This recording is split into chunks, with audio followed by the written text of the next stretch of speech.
Let me say that again.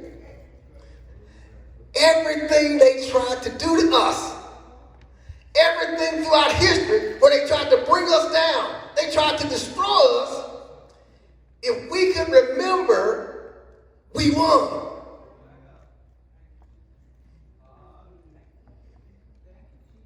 That gets me tonight to my subject.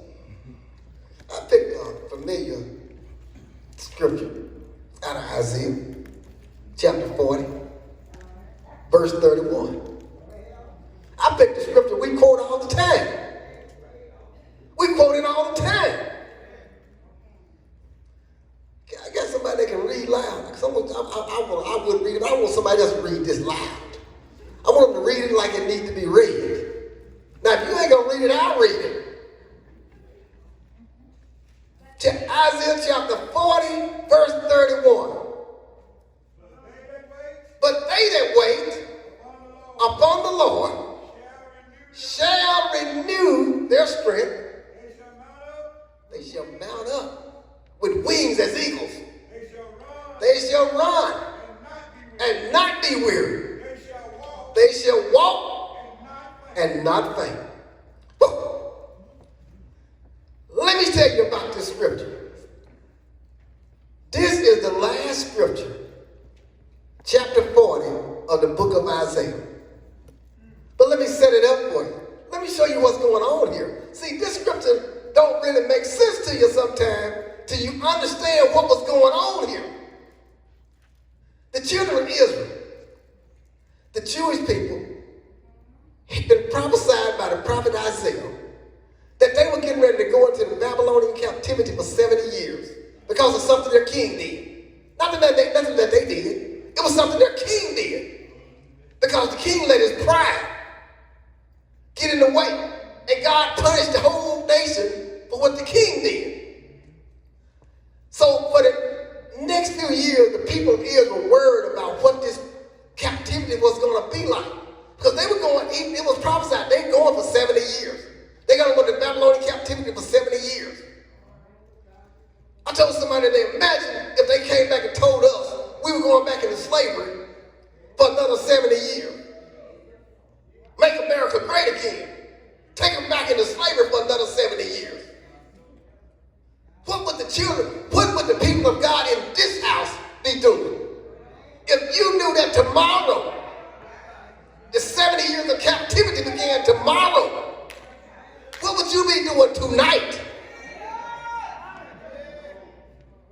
So in this scripture, in chapter 40 of the book of Isaiah, the children of Israel knew that the captivity was about to begin. They were getting ready to go into the captivity for 70 years. They were down. They were out. They were distraught. They were worried. In the midst of all this calamity, in the midst of all their fears, in the midst of all their worries, God made them a promise. God made them a promise. But they that wait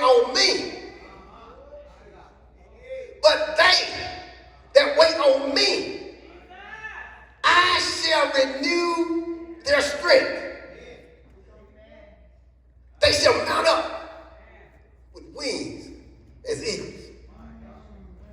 They shall run and not get weary. They're going to walk and not faint. See, I know some people still don't understand where I'm going here, because you don't understand it because that's the children of Israel. That's the children. See, sometimes we can't put ourselves where somebody else is. But let me bring it home to you. Let's go back a little over 170 years ago, during the time of slavery. Now, we just celebrated Watch Night a few nights ago. We did Watch Night. This is the night before going into the New Year's Eve, the New Year's Day. Many of us come out to services, we sit through it and we sing, we hear preaching, and we shout, and we jump, and we go on, and when the New Year's come in, we say, Happy New Year, and everybody go home. But in the history of our people, Watch Night came about not because of the Emancipation Proclamation, which everybody knows about in 1865. Watch night was the night before Hire Day. Now let's talk about Hire Day in the slavery culture. Hire Day was when all the slaves were brought together on New Year's Day and they were auctioned off to the highest bidder. Now you wasn't sold, you were rented. So it would be your children, your husband, your family, your mama, your daughter. You didn't have any control over where they went or who bought it or when they were going to do it. So imagine, it's the night before Hire Day. You sitting up in there with your family. Y'all in the house together, not knowing what's going to happen the next day. Is your husband going to still be there? Is your children going to still be there? Is your mama going to be still there? What do you do? Some of them probably did. But when you can't run, when you can't walk, when you're unable to fly at that time because fear has you paralyzed, worry has you bound, what do you do? And then I can hear the word of the Lord whispering to their ears and saying, but they that wait on me. But they, I can hear him whispering to our ancestors, but they that wait on me, I shall renew their strength. Now, let me get back to this, because in my time when I grew up, one of the things I heard in the church a lot, especially from the older people when I was growing up here, when we wanted to do something, we were excited, wanted to do something, and they would look at us and say, wait on the Lord. You need to wait on the Lord. And I used to be like, what in the world are you talking about? I need to do something, and you're telling me to wait. And then I started looking at that word. I started looking at that word, wait. That word, wait, in Hebrew, means to bind together. To bind. When I'm waiting, I'm binding. Now, how do you bind with somebody? How do you bind with your mate? How do you bind with somebody you just met for the first time? How do you bind? Because that's what that word means, to bind together. Some people think the word wait means I'm going to prop my feet up in the air, I sit around, and I wait on God to do something. That's not what the word means. The word means to bind together, to draw close. There ain't but one way I know to draw close to God. Ain't but one way I know for you to draw close to God. We talk about it at this church more than anything in the world. Prayer.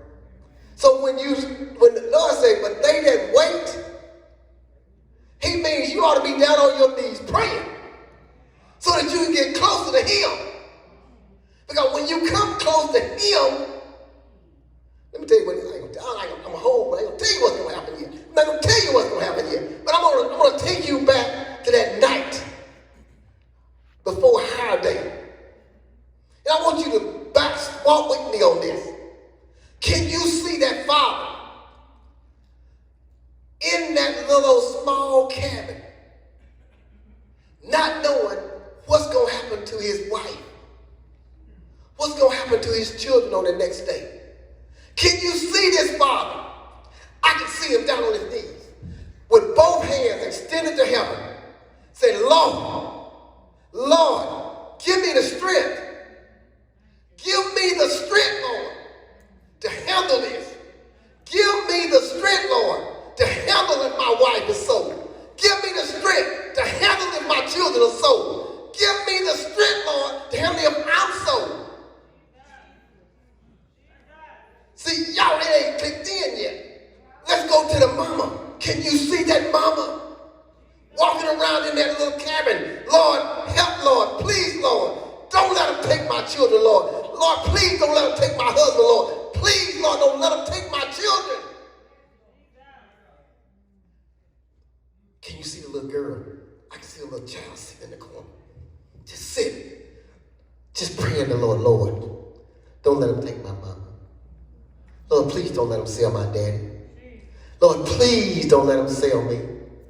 These people are praying to God. But what else are they doing? Binding. They're getting close to God. Can you see what's going on here? The more they pray, the closer they got to God. The more they pray, the closer they got to God. Because they want God to do something. And I can see, just like when the children of Israel were getting ready to go into the bondage, God sent a word of comfort. He sent a promise. He gave them a promise. Oh yeah, y'all been gone for 70 years, but here's the promise. But you didn't wait on me. You didn't draw close to me. Here's what he said he's going to do. And when you draw close to me, when you pray and you draw close to me, here's what I'm going to do. I'm going to renew your strength. Now here, let me break this down to word this word renew means. This word renew means to put on. It means you're going to put on. In other words, he's saying, I'm going to take that weakness off you, and I'm going to clothe you with strength. If you wait on me, I'm going to take that weakness away from you. I'm going to take that doubt away from you. I'm going to take that fear away from you, and I'm going to clothe you with strength.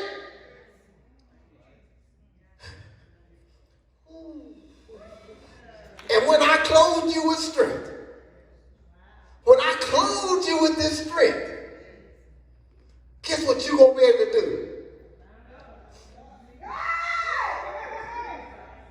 When your enemies come at you from above, storm winds blow, when things seem like they're all out of kilter, God's going to give you wings to soar above. You know, like the eagles do when the storm come up. A storm can blow up, you look up in the sky, them eagles be soaring above it all, looking down on the storm. That's what God is going to do for you. He said, I'm going to clothe you with strength so you can soar above that. What about when them enemies of yours try to sneak up on you with a load of mess? You know, when you got a load of mess in your hand, it's hard to run. See, these people that tote mess around, it's heavy. And so they have to tote it around and get it on you and share it with you. But what did the Lord say he would do? You should be able to run. In other words, I'm going to give you the strength to run away from that mess. Because they can't chase you.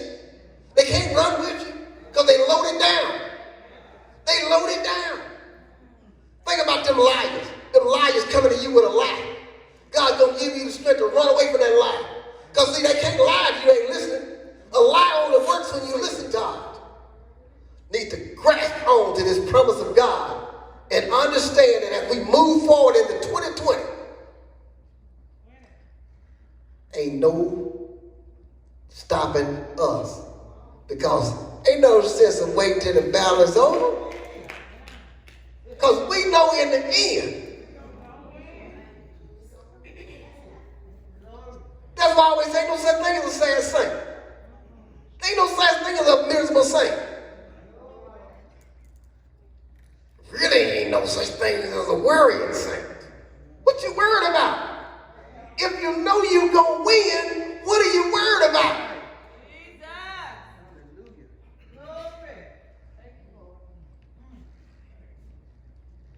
Wait on the Lord. Wait on the Lord. I said the other way, draw close to the Lord. I know the pastor said we got prayer revival next week. Draw close to the Lord. Because that's how you go into battle. You have to be close. So when he's whispering in your ear and telling you what to do, you can hear it. If I was whispering up here and you back in the back, you might not hear what I'm saying. But when you close, because trust me, when the battle is on and you're in the heat of the battle, sometimes it's hard to hear over all that noise. But when God, you close to God, he leans over there and tells you, but they that wait on me. I'm going to clothe you with strength so that you'll be able to fly, so that you'll be able to run, so that you'll be able to walk and not faint. That's the promise that God made to us. That's the promise, saints, that we need to stand on. Wait on the Lord.